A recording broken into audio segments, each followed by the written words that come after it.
Amigo, falta mucho por aquí para... No, unos metros, primo, ahorita para. Gracias. Miren los becerros, qué lindo.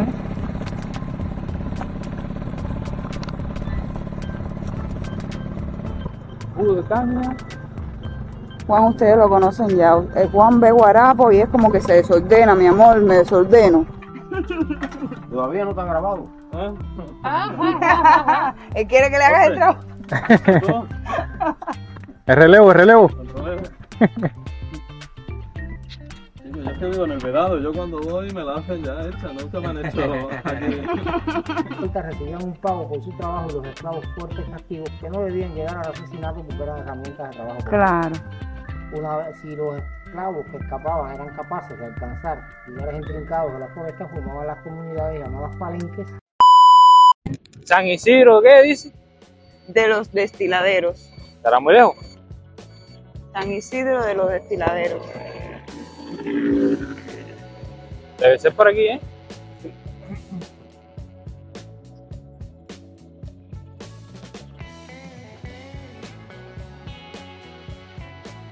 Esto es como un terraplencito aquí. Esta es una carretera de piedra de tiempo antes. Estas piedras blancas, así eran las carreteras antes. Por eso nos recomendaron este, porque dice que este está casi tal cual era en aquella época. Este no Se tenía, conserva ya bastante bien. no ha tenido transformación. No tenía transformación. Bueno, eso nos han dicho, pero no hemos entrado todavía. Eso nos han dicho allí donde estábamos en la torre, un chofer de un taxi nos recomendó este. Señores, pero hay un sol. Es horario de mediodía ya. Deben ser cerca de las 12, ¿eh?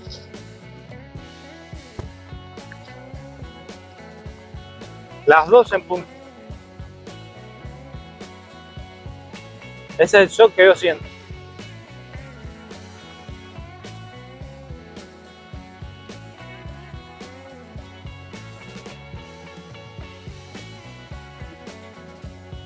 Señor, aquí para venir a Trinidad son tantos lugares.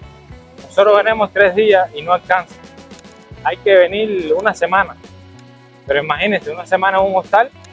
Ustedes saben, en un futuro intentaremos. Porque, no es lo mismo la persona que viene, digamos, para conocer, para veranear, vacacionar, que ya pasa y no se demora tanto. Pero nosotros, como tenemos que grabar, pues es más demorón y más demorada la situación. Y bueno, nos lleva más tiempo. ¿Será por aquí, para allá? Bueno, tiene que ser por aquí. Le dijo que era Pero muy lejos.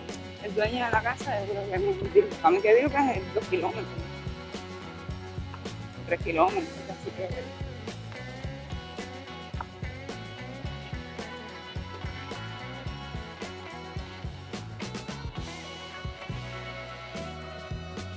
Miren qué belleza el lomo.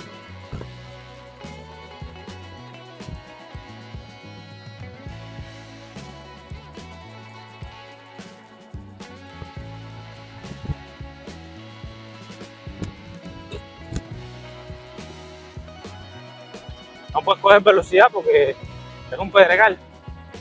En la casita de la de Palma y en la cima de la bonita. Como lavar ropa. Hay una loma de arriba que está buena. No, vivir aquí es... Sí. Sí, es juntos por naturaleza.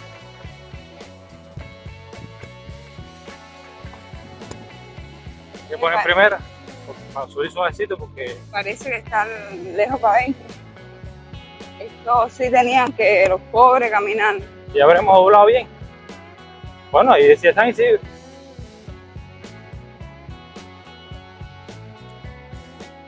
Señores, ya llevamos un ratico y... ¿Qué no clase se de ve sol, nada. papá? ¿No te pica el sol? Sí. Me voy derritiendo.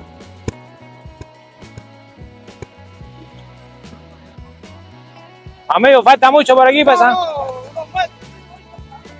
Gracias. Unos metros, dice. Dice que bajar la lomita. Pero mira, hay un sol. No sé si es la loma. Estos chores. No, Ahora se me pone la mitad de la pierna de un color y la otra de otro. ¿De color me voy a poner? ¿Tú no trajiste protector? No, me dijiste que no porque pesaba mucho. Cuando yo te dije eso. No. que tú no te echabas eso porque te pegó, que a ti no te gusta. ¿No fue el otro día? ¿Eso no fue hoy? No, pues echarme los pies, porque los pies blancos míos que me puse cholo hoy, señores.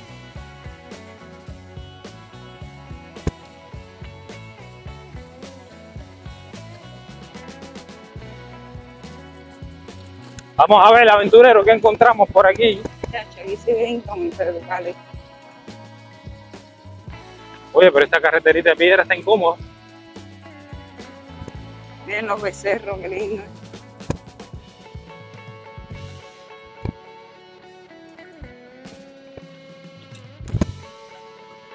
Oiga, esta gente sí se metieron para el fondo.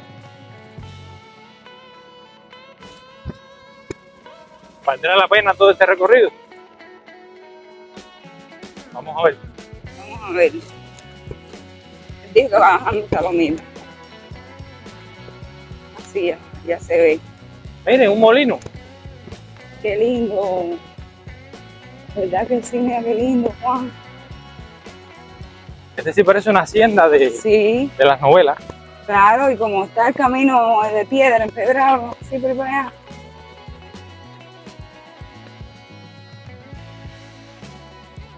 Mira, se ve una casona por aquí.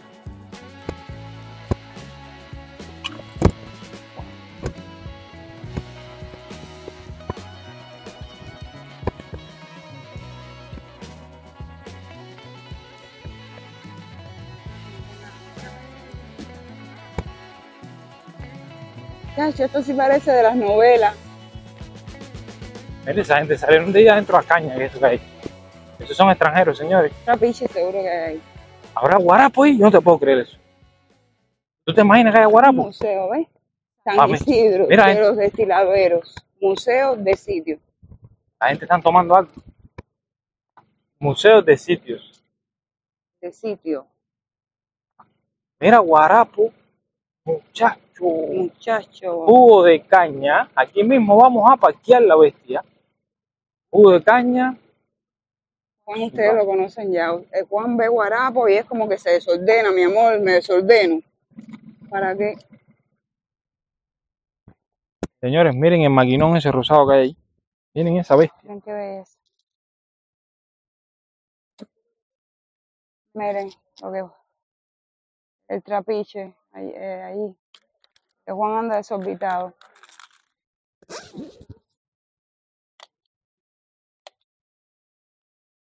Jugos de caña. Miren la máquina ahora, miren. Ya ahí se ve ya. Porque ahorita estaban todas las personas en el medio. No sé. Vamos a comprar guarapo. Ahora tengo que digan el precio. Señores, ¿cómo serán los guarapos Si ahí? deja, si tú es para extranjero, pero no entiende. Él es un niño chiquito. Pero vamos a preguntar. Y eso que esto es un, no es un burro. Es un burro, ¿eh? ¿Es un mulo o un burro? Un burro. Pónganlo ahí en los comentarios.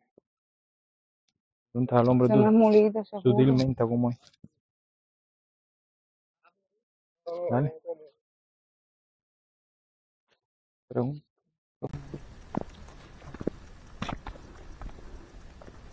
Miren. Buenas tardes. Buenas tardes. Ay, ¿cómo es el guarapo, mi vida?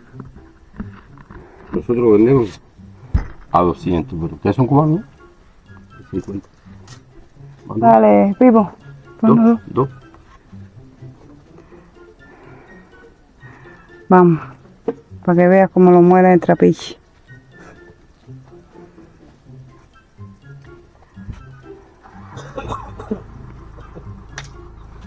Mire, esto es el tiempo de los esclavos, señores. Observen. Mira el trapiche. 150. Qué caro, chico. O a 50. No, son a 200. Pero no sé por no dijo tan bajito. Mire.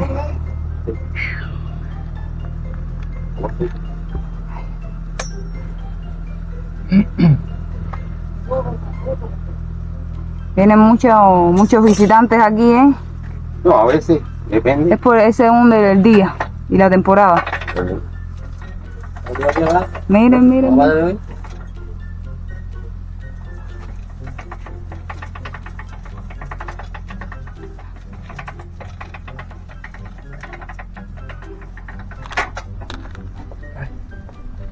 Esto es como el tiempo de antes, Sí, señores. antes. Sí, así, imagínense.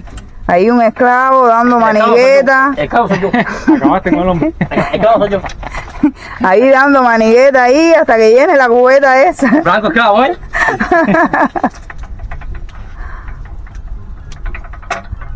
Porque al final la caña, no se crean que no es que va a soltar la cubeta esa llena.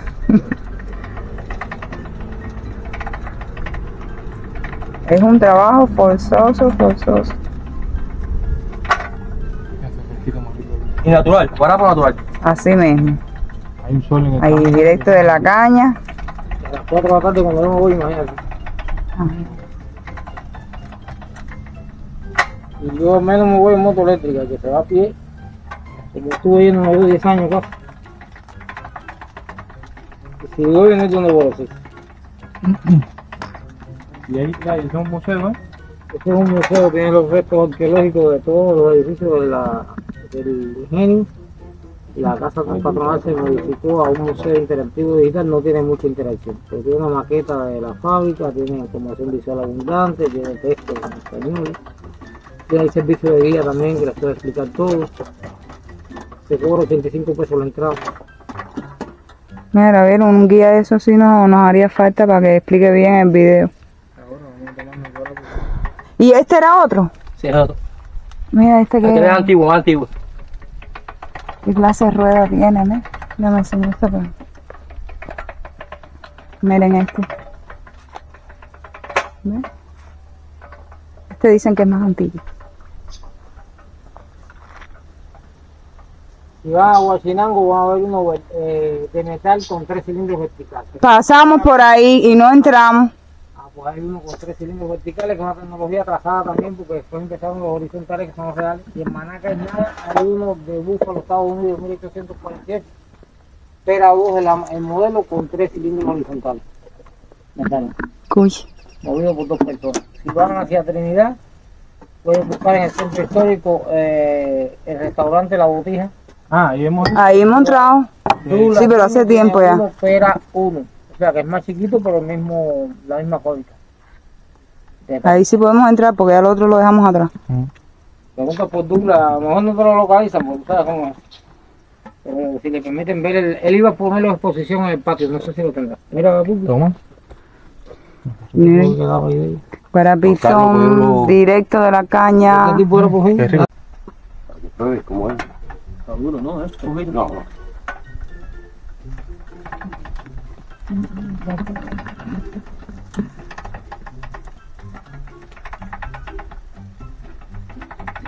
Se pone un poquito duro a veces. Se pone un poquito duro a veces. Eso depende de... Son finitas estas cañas, ¿no? Hay gordas y finitas. Dale, no termina, ¿vale? Mira, de aquí se ve mejor, lo puedes grabar mejor, se ve todito. Grábalo ahí, grábalo. Ponte para aquí, mira. Gracias. Todavía no está grabado. Él quiere que le hagas el trabajo. El relevo, el relevo. Chicos, yo es que vivo en el Vedado, yo cuando voy me la hacen ya hecha, nunca me han hecho aquí moler la caña, ¿eh? Oh, con fuerza. Me va fuerza. Hombre, Ya la cogió cansada. Miren, mis amores, el molinito ese está andando. Está con velocidad. Todo esto aquí, todo eso, imagínense, el ingenio San Isidro.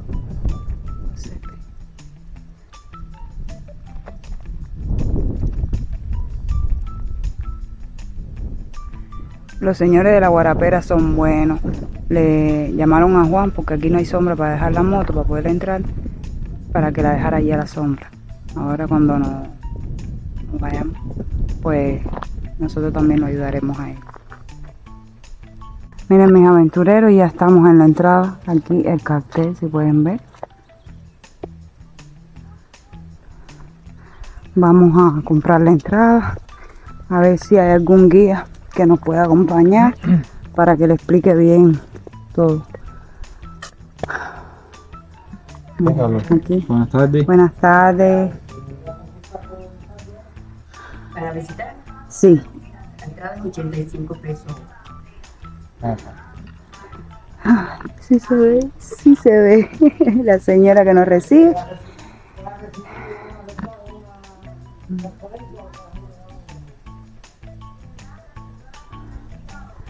Juan efectuando ahí el pago de la entrada. La escucharon ya, 85 pesos cuesta la entrada. Juan, pregúntale si hay algún guía. Pero a lo mejor con guía cuesta más.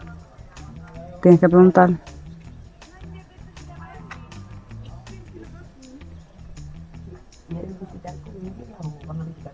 ¿Se puede con un guía?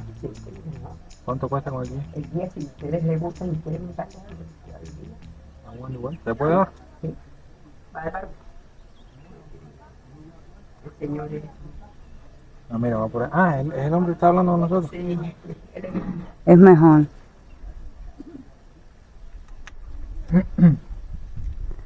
Dale, mira, ¿verdad? Sí, porque nosotros somos youtubers y estamos haciendo un video de esto aquí y bueno, es mejor. Por favor, acompáñame. Nuestro guía se llama Bárbaro.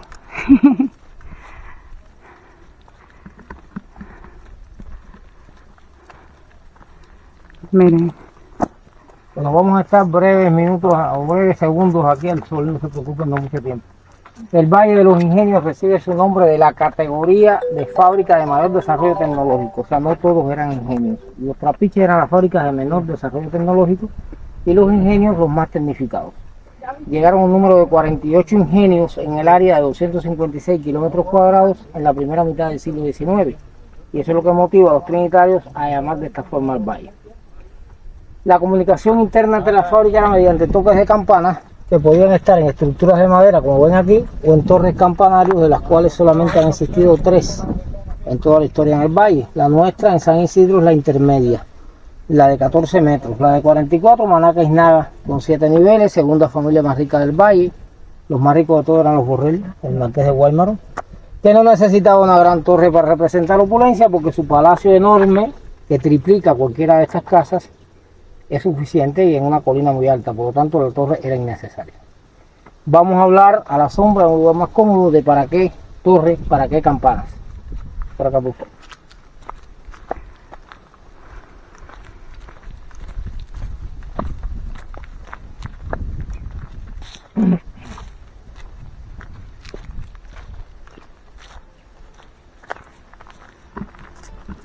Una carreta.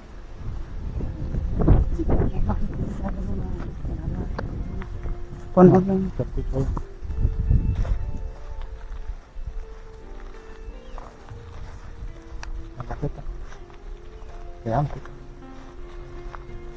Era lo que se usaba cuando los esclavos.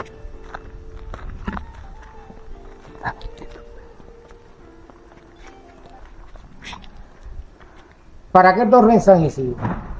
San Isidro está, o sea, el batey azucarero, el área de la fábrica está en una depresión del terreno. Por lo tanto necesitaban un punto alto de observación, no es para representar opulencia precisamente. Y un vigía, un esclavo viejo, sonaba la campana con varias motivaciones. Comienzo y final de la jornada de trabajo para los esclavos, que legalmente se podía extender hasta 14 horas al día. 14 horas al día y 10 días consecutivos de trabajo. El 11º día le llamaban domingo. Pueden No eran imaginar. domingos reales todos.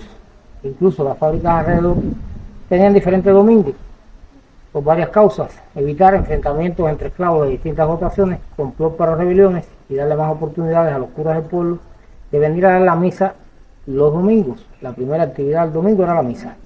En la mañana había trabajo que hacer, trabajo de mantenimiento. Solamente en la tarde los esclavos tenían tiempo libre para disfrutar de abundante aguardiente y carne de resalada y aquellas necesidades acumuladas como lavar su ropa. Por cierto, recibían 2 mudas de ropa al año llamadas esquifación Camber. y acumulaban mucho sudor, por lo tanto la higiene del esclavo era muy mala. ¿Para qué, Estaban pobrecito? también afectados con niguas, parásitos de los humedales del trópico que taladran la planta del pie y forman colonias. Al no tener atención médica especializada, doctores, enfermeras, tenían que sacar las niguas con las puntas de sus cuchillos en los horarios de descanso y pasaban largas temporadas en la enfermería sin la capacidad de caminar. Pueden imaginarse. Esto lo pueden encontrar en el libro Biografía de un cimarrón de Miguel Barnett, donde de Esteban, un esclavo real, un hombre que fue esclavizado de población negra, da testimonio de su vida. Entonces la campana también se sonaba para los 3 horarios de comida de los esclavos, abundante comida de buena calidad de los restos de las obras, tenían animales domésticos como gallinas y cerdos. Se sonaba la campana para eventos católicos, la justificación de traer negros africanos a Cuba como esclavos era salvarles el alma con el catolicismo. De hecho, hay una justificación bíblica por la cual destinan a los descendientes de Abel a ser esclavos. Tienen su justificación, su forma de lavar el alma a ellos mismos. También se sonaba la campana para caso de fuego o en caso de que escaparan esclavos.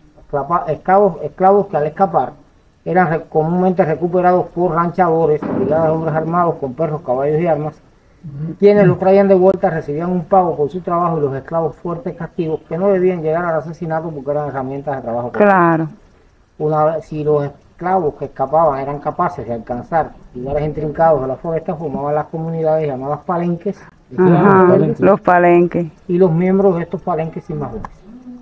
Vamos a pasar ahora a la casa patronal, donde hay un museo interactivo y hay abundante información visual y textual. Vamos a comenzar por hablarles del proceso de producción de azúcar, muy artesanal, muy rústico, poco tecnificado. Y luego ese proceso lo vamos a insertar en la maqueta, la representación a escala de cada uno de los edificios para que tengan mejor comprensión. Claro. ¿Vieron, aventurero, cómo estamos aprendiendo?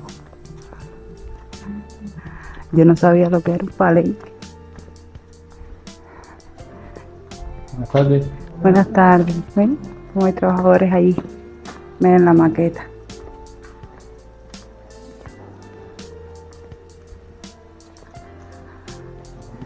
Qué lindo. Una pregunta muy recurrida por los visitantes es ¿de dónde proceden las plantaciones de caña? Aquí tenemos la respuesta. Procede del sureste asiático. Luego, con la expansión musulmana, pasa a los distintos lugares de Europa a las colonias. Y las primeras tipologías de caña existentes son estas que ven aquí en blanco. Son famosas, aún se habla de ellas, aún existen, pero hoy existen muchas más. Porque cada cual tiene su cualidad, pero además se busca actualmente mayor resistencia, mayor productividad. Hay nombres de variedades de cañas modernas que están con combinaciones de letras y números. O sea, no son solo esas. ¿Qué pasa con la producción de caña, de azúcar de caña? Lo primero que hay que hacer para obtener azúcar de caña es prensar la caña y obtener el guarapo, el zumo de caña. Esto se hace con trapiches. ¿Qué sucede en el Valle de los Ingenios? La primera producción que tuvo este valle no fue azúcar de caña. Cuando se funda la Villa de la Santísima Trinidad, comienzan a expandirse las plantaciones de tabaco y de ganado, la cría de ganado del valle. Cuando comienzan las plantaciones y producción de azúcar de caña en el occidente de Cuba, los productores locales, por supuesto, se percatan de que es un negocio más rentable, por lo tanto hay que cambiar esta producción, pero no había suficiente dinero para comprar las nuevas maquinarias, sobre todo de origen norteamericano, para prensar la caña, y tomaron la alternativa de hacer trapiches rústicos con 3 cilindros verticales de madera, ineficientes, poco duraderos y peligrosos.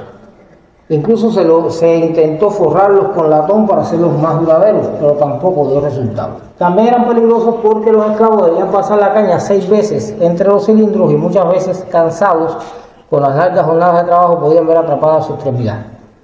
Eran movidos por fuerza de sangre, o sea, animales o esclavos que rotaban alrededor, y esta tecnología es sustituida progresivamente a finales del siglo XVIII por las nuevas maquinarias, una vez que ya han obtenido suficiente dinero de la producción y capital para invertir. Los trapiches de gran dimensión podían ser movidos adicionalmente por caídas de agua o por máquinas de vapor. Las máquinas de vapor se comienzan a introducir en el país en 1817 y tempranamente en 1820 Pedro Matamoros Borrell, el hombre que dio mayor esplendor a esta industria acá en San Isidro, fue quien compra la máquina de vapor en Inglaterra en 1820 y esta máquina de vapor, al mover a 3 masas de 2 metros aproximadamente, era capaz de producir tanto zumo de caña que era imposible procesarlo en el sistema de pailas semiesféricas y abiertas llamadas tren de producción. Por lo tanto, generalmente en las fábricas las máquinas de vapor estaban subutilizadas. Había que detenerlas largos periodos porque era demasiado la producción de zumo de caña. Para cocinar el zumo de caña habían dos sistemas, uno español y uno francés. Los productores eran españoles y criollos, pero el sistema más optimizado era el francés. ¿Qué ocurre con esto? En el sistema español había un fuego independiente debajo de cada una de estas calderas o pailas. Cada fuego exigía de un esclavo, esclavos que eran costosos, aún más después de 1820, cuando se comienza a perseguir el tráfico de esclavos, que era ilegal. Por lo tanto, había que reducir el número de trabajadores. Además, el material de combustión era la madera. En un inicio ocupaba una foresta y no había problema con eso. Pero cuando deseas producir grandes cantidades de azúcar de caña, tienes que hacer extensiones de plantación de caña, tienes que deforestar, se quedaron sin madera. Alternativa, copiar a los franceses su tecnología, donde igualmente habían 4 a 5 pailas alineadas, no 2, no 3, en este caso la chimenea del centro, en este caso por cuestiones de espacio se redujo. Sí. Aquí habrían 4 en el tren real que hay en San Isidro y 5 a la derecha de la chimenea. Pero en cada caso un solo fuego en el extremo y el calor pasaba por debajo del resto en un canal llamado cañón de fuego, manteniendo la línea estable de calor con un solo fuego y un solo esclavo. Y el material de combustión pasa a ser el bagazo, el desecho de la caña, por lo tanto no tiene efecto adicional ninguno. Sí. Actualmente se sigue utilizando el bagazo para generar calor en las calderas con un chorro de filolla de difracción. Se puede usar un generador eléctrico, se hace madera artificial, se hace papel, o sea que el bagazo sigue siendo importante. El proceso de cocción comienza en la paila más cercana a la chimenea, donde se clarifica. La clarificadora recibe el zumo de caña con algunas impurezas del bagacillo, los restos del bagazo. Hay que separar rápidamente esa impureza sin utilizar filtros, sin utilizar esclavos adicionales. ¿Qué se hace? Incluso hoy, al guarapo cuando está a punto de ebullición recibe porciones de hidrato de cal y esto provoca una reacción química por la que toda la impureza sube al borde. Ahí se elimina con espumadera y comienza un proceso de bombeo, o sea, con un cucharón, un largo vástago de madera llamado bombón, se bombea a la segunda paila, esta recibe zumo fresco. Y una vez que ha adquirido cierta densidad y se ha reducido el volumen por evaporación de agua, se pasa a la siguiente y así de una en otra. Cada paila tiene un nombre, cada paila tiene una función. Al llegar sobre el fuego, obtienen la melaza es como un caramelo derretido a altas temperaturas, que cristaliza en condiciones óptimas llamados puntos de azúcar o puntos de vuelo. ¿Quién decide hoy el punto de azúcar? Las computadoras con sensores en el tacho masivo. Una habitación con aire acondicionado. Sí. Esas no eran las condiciones. No. Los productores tenían que entrenar niños esclavos que comenzaban a trabajar desde los 7 años de edad. Para obtener algunos maestros azucareros, o sea, personal calificado para ojo de buen cubero con técnicas muy rudimentarias de determinar el punto de azúcar. Y una vez que alcanzaba este punto, pasar esa melaza caliente a recipientes de madera, removerlos, lanzarlos al aire hasta que se enfriaban y ocurría el proceso de cristalización. Desde que prensamos la caña hasta que cristaliza, ocurría aproximadamente en 4 horas. Y el producto obtenido no es el producto final, es un amasijo de cristales y siropes que debemos separar, debemos purificar. Este proceso de juzgado de purificación ocurría en el caso de las colonias en recipientes cónicos en La Habana, Matanzas de latón, en el valle donde abunda la arcilla de cerámica roja, debajo. Esta agarradera no era lo común en Cuba, o sea, la imagen no pertenece a una horma cubana. Aquella es otra reproducción que tampoco es perfecta, eran más anchos, y aproximadamente 60 centímetros de altura.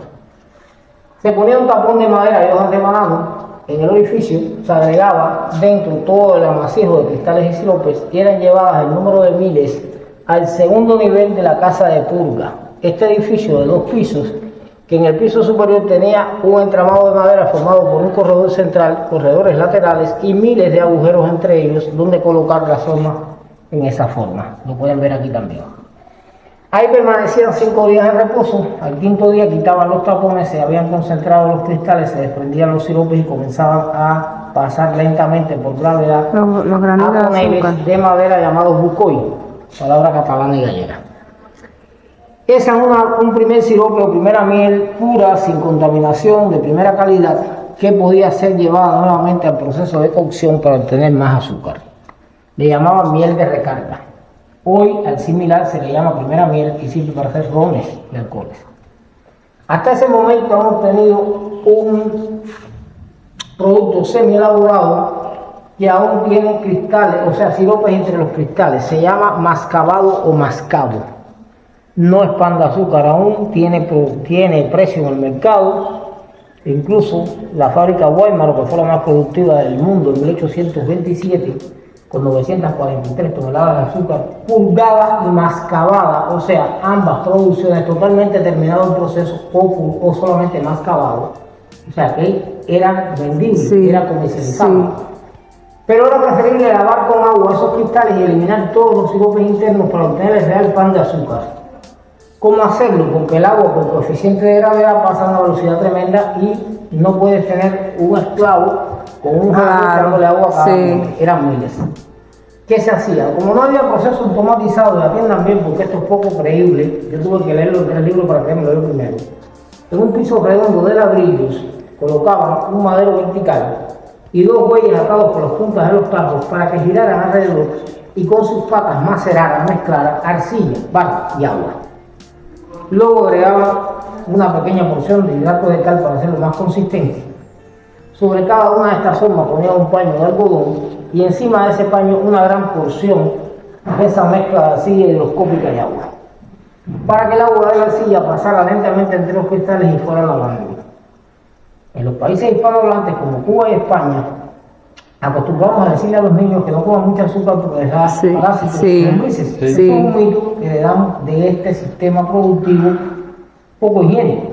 Porque el buey que maceraba el agua no usaba pañales, no usaba pampers. Por lo tanto, el excremento su necesidad a la contaminación y a huevecillos de parásitos que quedaban retenidos en el bloque de azúcar. Debajo tenían un sirope de segunda calidad llamado miel de purga.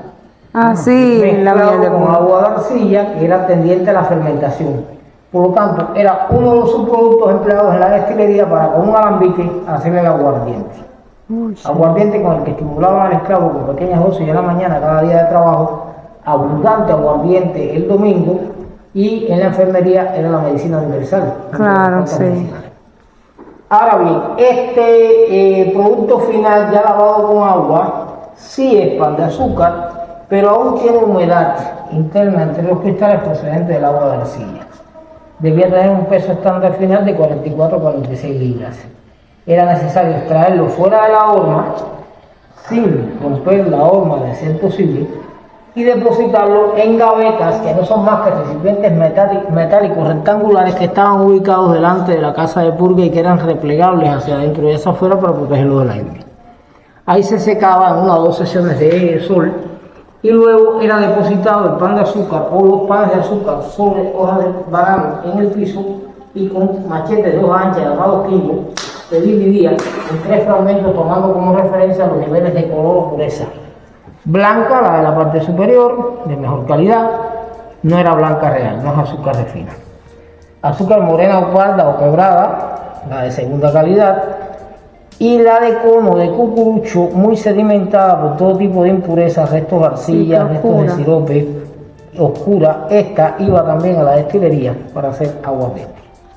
La blanca y la morena eran trituradas de forma independiente con herramientas manuales o pequeñas máquinas de vapor de 3 a 5 caballos, de 4 a 5 caballos, disculpen, de fuerza, y enviados en estas condiciones en cajas de madera de 200 libras, lo que hoy son 91 kilogramos, hacia España.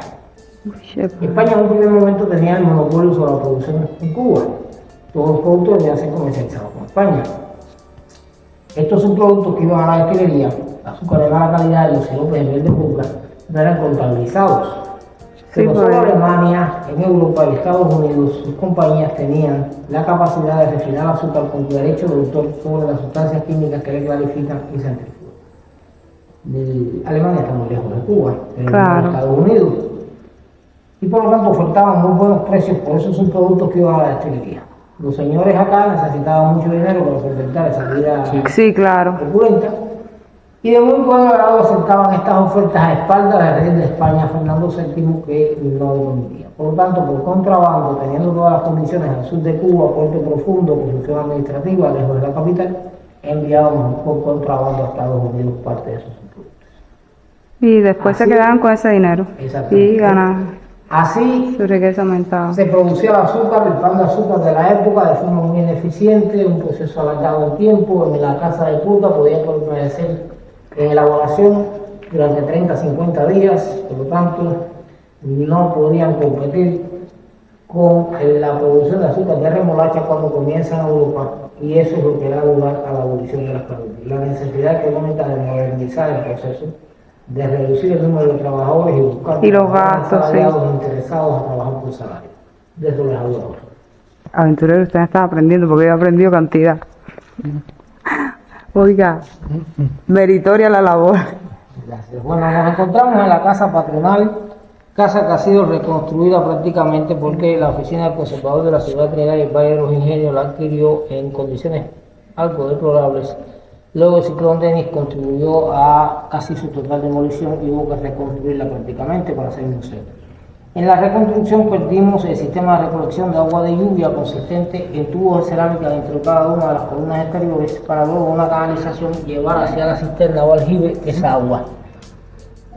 Además teníamos un sistema de abastecimiento del pozo para la familia, el agua del manantial subterráneo de calidad para la familia y para el sistema de producción, o sea, para producir aguardiente y azúcar de caña.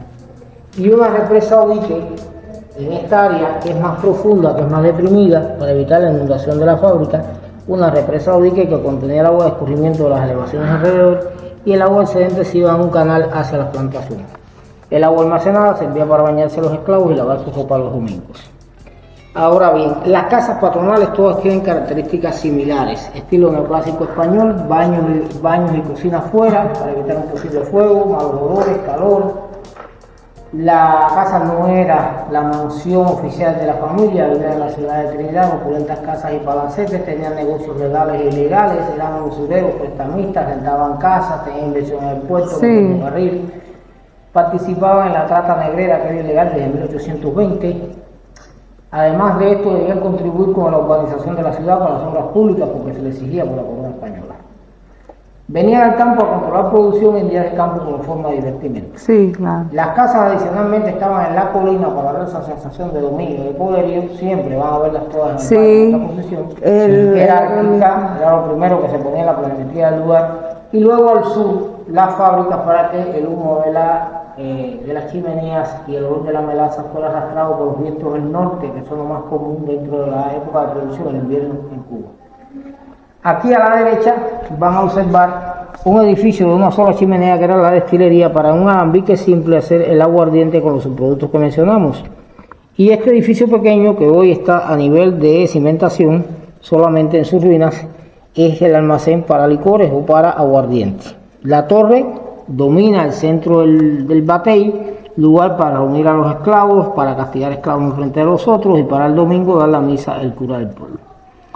Acá el edificio con dos chimeneas, la primera de ellas para la máquina de vapor que hemos mencionado, la segunda de ellas para el sistema de pailas alineadas que también vimos en la explicación del proceso, y allá un edificio muy grande de 2 pisos que es la casa de purga que habíamos visto en ilustraciones. Que tenía los gaveteros. Aquí pueden ver una representación de las cajas de azúcar para exportarlas en carretas tiradas por caballos o bueyes. En este caso acá se llevaban hacia el río y en el río se tomaban pequeños barcos llamados guairos, propiedad de los productores, hasta la costa, en el puerto secundario del Macío, y de ahí por toda la costa está Casilda, que era el puerto de exportación. El edificio que ven aquí, la casa de purga, tenía una segunda función, está intencionalmente ubicado entre la casa patronal y los barracones que están detrás para bloquear la visión de la casa patronal a los barracones. O sea, de existir ese edificio ahora, allá donde están los árboles grandes, sería imposible ver aquel muro que corresponde a este barracón. No les era agradable el espectáculo de esos negros en su comunidad a los señores, por lo tanto bloqueaban la visión con ese edificio. Los barracones consistían aquí en 3 naves longitudinales paralelas. También podían ser en otros lugares en forma de U, en forma de patio cerrado con único acceso, o en forma de aldea de esclavos con casas independientes. Manaca Isnada tiene un barrio de barracones que hoy están habitados por personas modernas cubanas, pero que persisten esos barracones en forma de casas independientes con familia.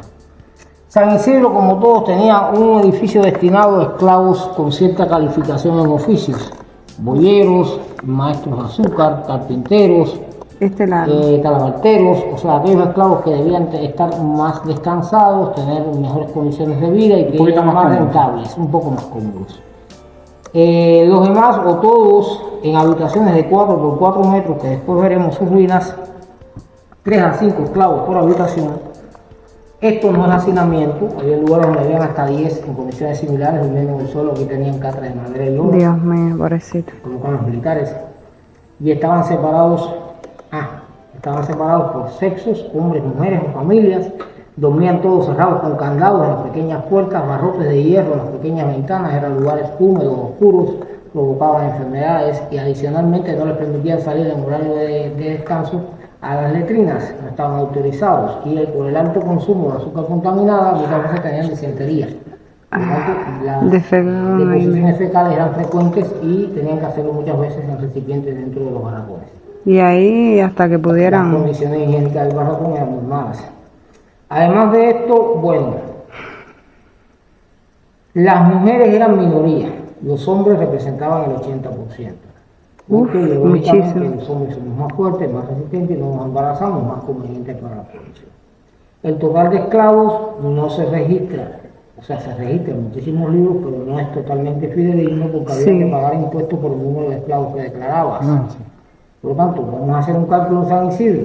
Supuestamente, según las estadísticas oficiales, en 1848 el tope productivo en la fábrica había 150 esclavos.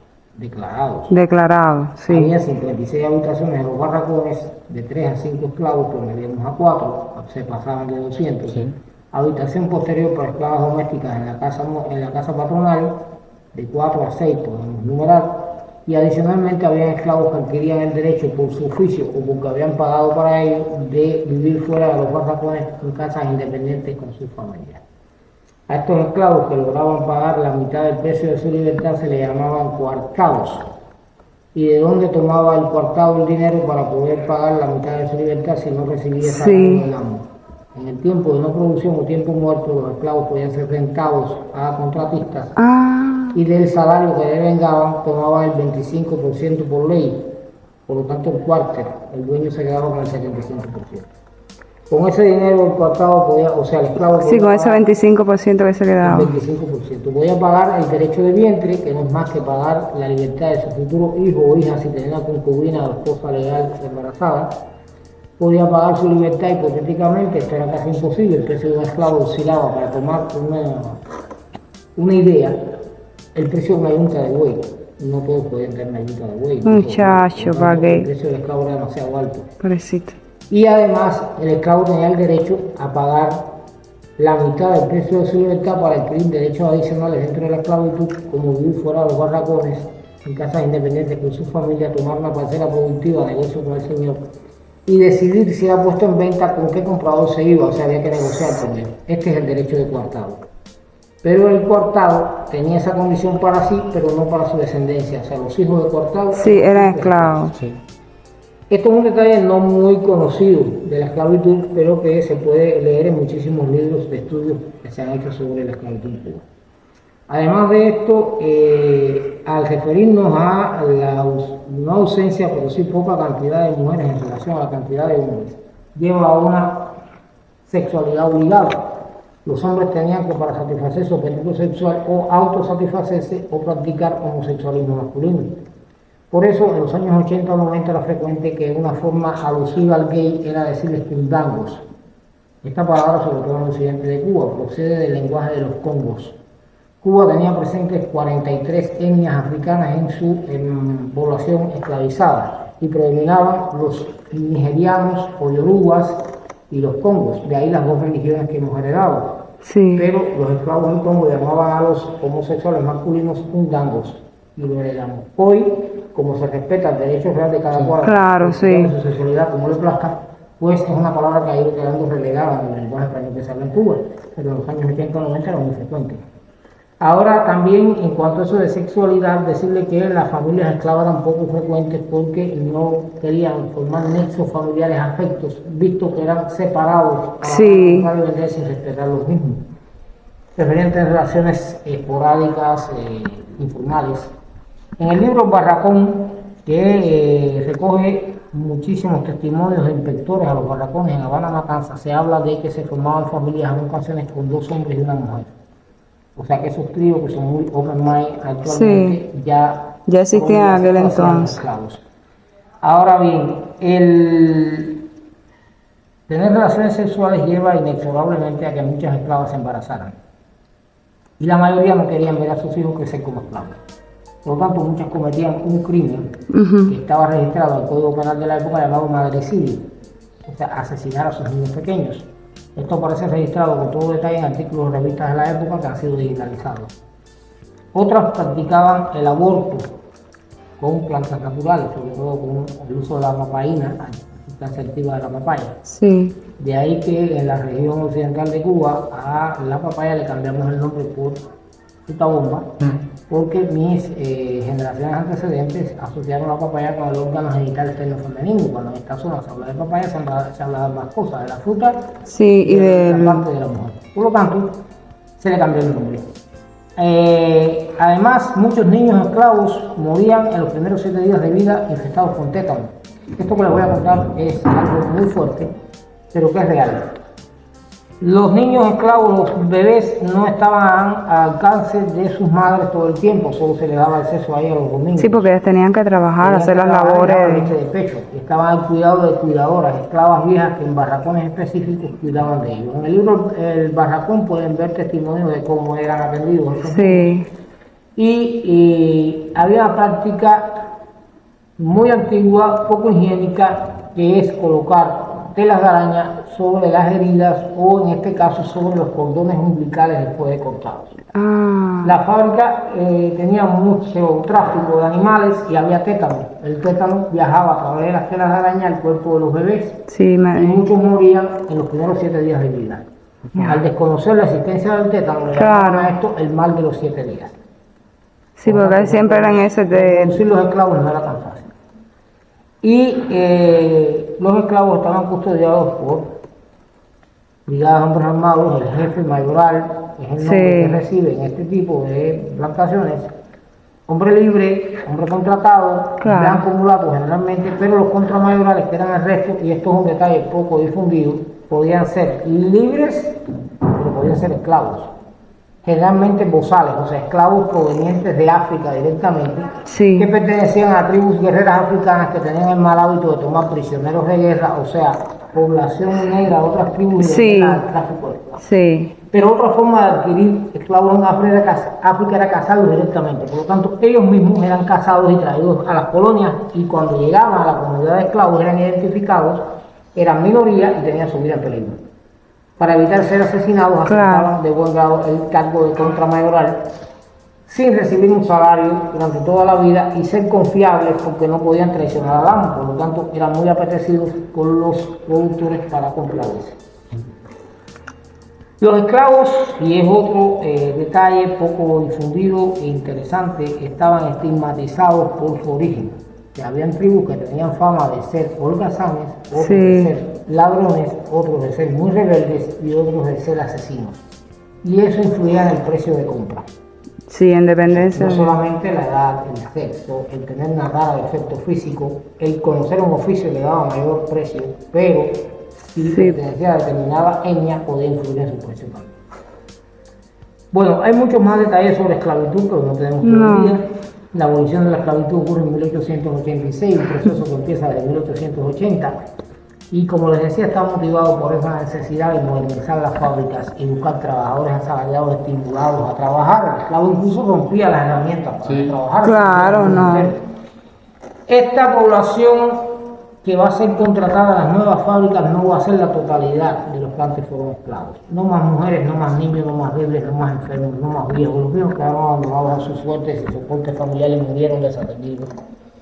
Y solamente recibían un pequeño salario durante los meses de producción, insuficiente para el tiempo muerto, el tiempo en que brotan nuevamente las plantaciones y las fábricas están detenidas por pagar todos sus gastos, incluido el pago de la renta de los barracones que ahora se les cobraba.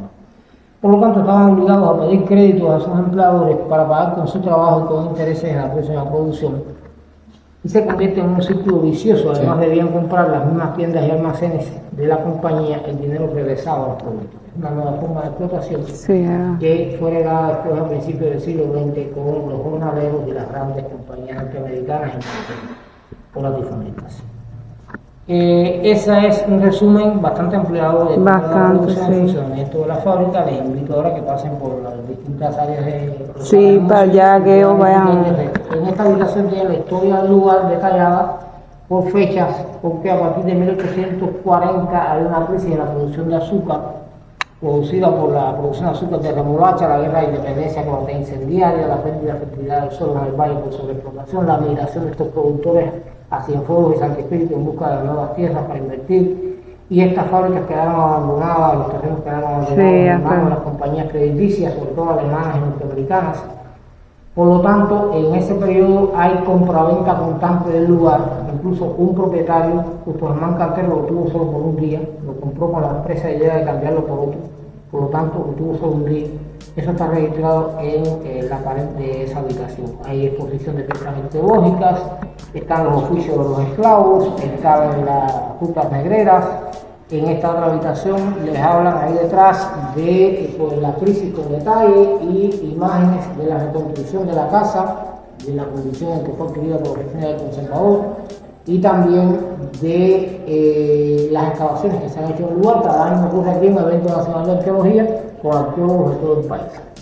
Entonces, quedando más curioso. Espero que les haya gustado. Sí. Muchachos, ¿cómo hemos aprendido? No, sí, ya queda todo detalladito. Muchísimas gracias. Un millón de gracias. Que tengan excelente día. Gracias. Miren, mis amores. Aquí arriba dice ladrillo con decorado. No se ve muy bien, no se aprecia muy bien por el contraste de las luces. Y el de abajo es ladrillo con inscripción. Dice Canuto algo, pero no se entiende. Miren cómo hay herramientas. De arriba es goznes, martillo, azuela de carpintero, esto, y clavos de hierro.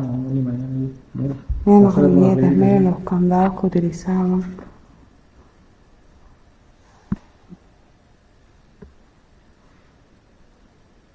Miren eso, la precinta de clavos de cobre. Wow. Miren los botones, miren. Aquí ven. Miren, botones de pasta de vidrio, ven acá. Torteros. Miren, la parte de abajo de las planchas que utilizaban de carbón. Mi mamá tiene una plancha de esa. En mi casa hay una. Casi. Mi mamá tiene una que tiene lazo y todo así, arriba.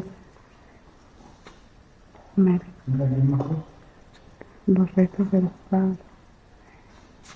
Boquilla para cigarro. Miren, qué belleza. Miren. Mocha, herramienta de corte manual. Eso es la mocha. Bombo, bombón, cucharón de cobre con un largo mango de madera que se empleaba para mover la... Ah, mira, eso que se empleaba para mover. Una pomadera. Todo eso lo hemos encontrado. No, sí, los arqueólogos aquí. Miren.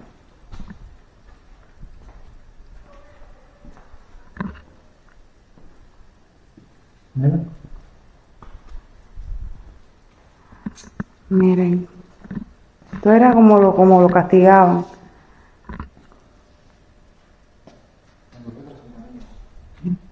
Fue. Caen de techo. Esto era como los métodos de castigo. Sí, la cabeza y las manos.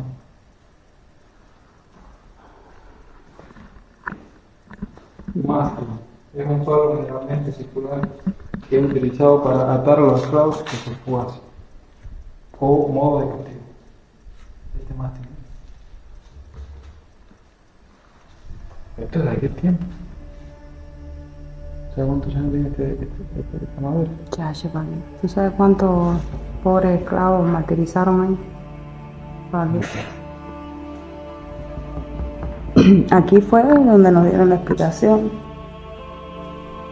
La sala. Hace unos días atrás.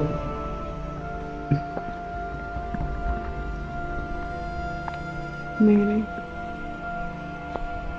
Las casas eran grandes.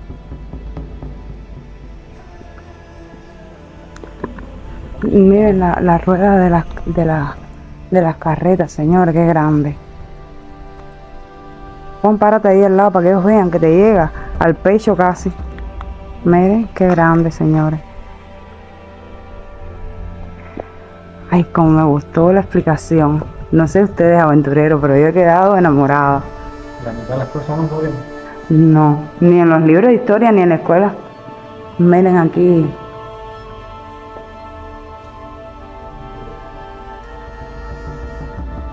Esto era una máquina de vapor, ¿ves?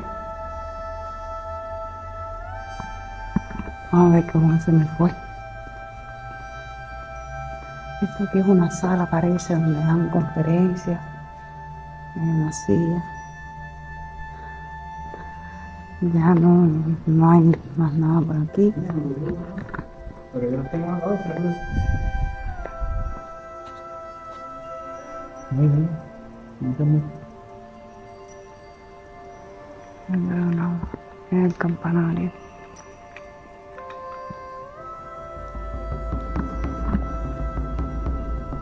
Y estas son alrededor quedan las ruinas.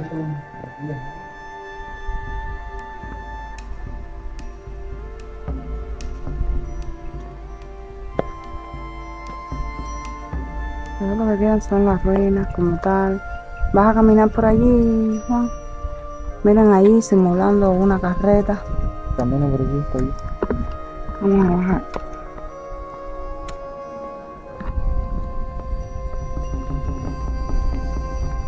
Venga, se matan un silla de aquí.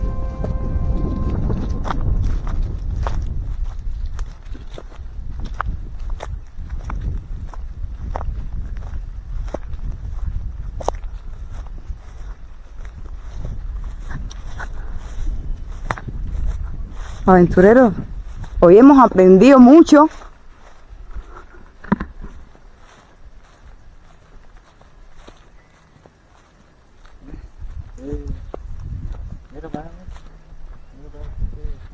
Miren qué vista. Qué bonito se ve eso, tío. Qué lindo se ve. Los Y árboles. desde allí miren la casa, qué linda.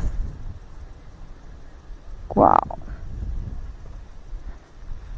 Miren qué clase de ceiba, miren. Ustedes se imaginan los esclavos aquí, la ceiba, Ese selva está allí. desde ese tiempo.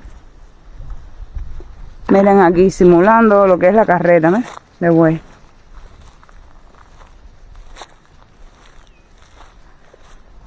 Una mate guira.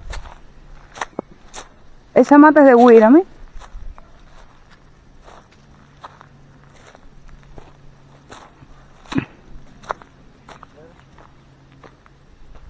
Vamos a ver qué era esto aquí. Ah, miren. Un trapiche. De 3 masas que el hombre nos explicó. ¿Ven que tienen las 3 ruedas? Miren. Trapiche o ingenio, molino de tracción animal para extraer el jugo de guarapo de la caña de azúcar. Los primitivos de madera de 3 masas verticales fueron sustituidos por los de metal con masas horizontales. En la década de 1820 el ingenio es movido por vapor. Sombrita más pequeña. Que ya lo que quedan son las ruinas, miren. Observen, señores, miren. Aquí ya lo que hay es las ruinas, miren. Cuánta historia en este pedacito, ¿eh? ¿Para qué? ¿Cuántas muertes? ¿Cuántas?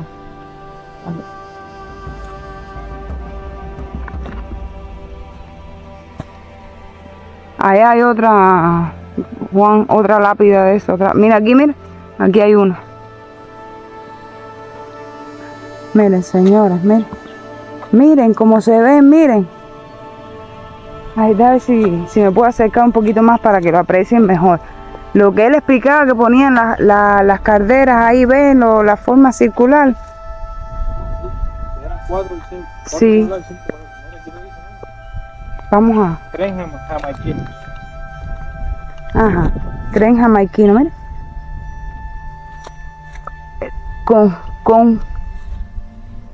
conjunto de calderas abiertas que se clasificaban y evaporaba el guarapo. En el tren jamaiquino todas las calderas quedan sobre un mismo cañón de fuego y empleaba el bagazo se empleaba el bagazo en vez de leña como combustible. El más difundido tenía 5 piezas, 3 pailas donde se purificaba y evaporaba el guarapo y 2 tachos para cocer el azúcar.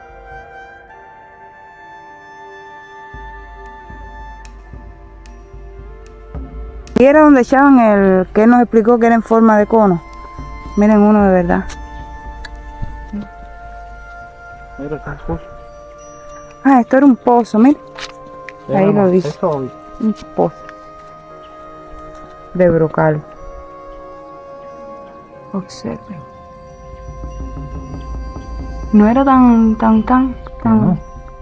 bueno, porque se ve sin agua, pero con agua eso debe ser un monstruo. Y de aquí, de esta esquinita, se aprecia mejor lo que les decía de las calderas, ¿ven? Las formas. Ay, a ver si lo... Miren.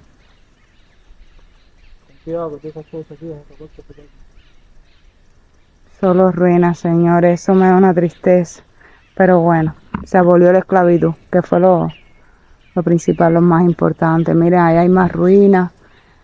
Todo esto era del ingenio. Miren, más ruinas ahí.